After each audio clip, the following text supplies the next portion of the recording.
La première fois que j'ai voulu passer par les eaux de baptême, je vous assure, c'était pour des ambitions personnelles.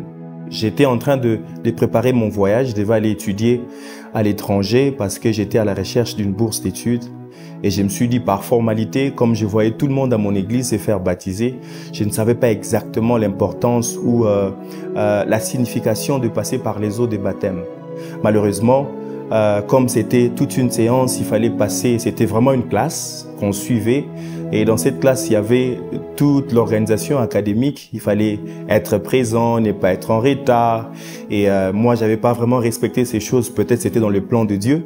Arrivé à la fin, j'étais pas sélectionné parmi ceux qui devaient se faire baptiser. Je vous assure, cette année-là, c'était quand même un regret parce que je venais de subir une succession de déceptions et ça en faisait partie aussi. Après, je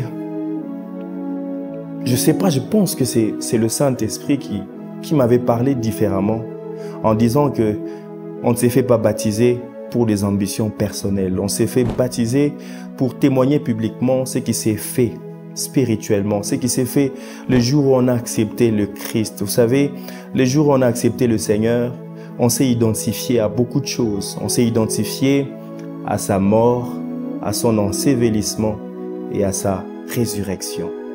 Et le jour où on passe par les eaux de baptême, la Bible dit c'est un engagement en toute bonne conscience.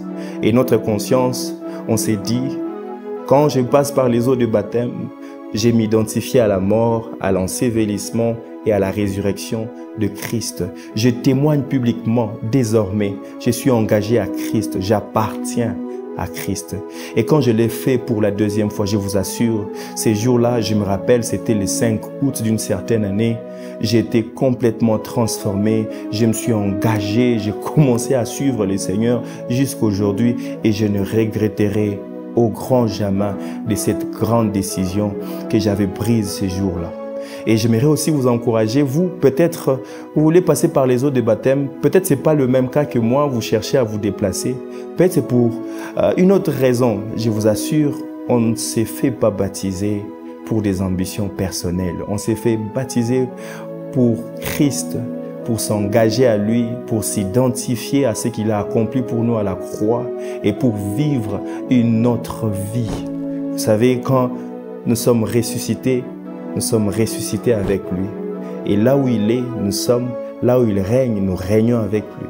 Et je prie vraiment que cet engagement que tu prendras, que tu saches que quand tu passeras par les eaux de baptême, que tout ressuscite, que tout de toi, tout ce que Christ avait prévu pour toi, que ça puisse ressusciter avec toi et que tu règnes avec lui pour l'éternité. Que le Seigneur vous bénisse.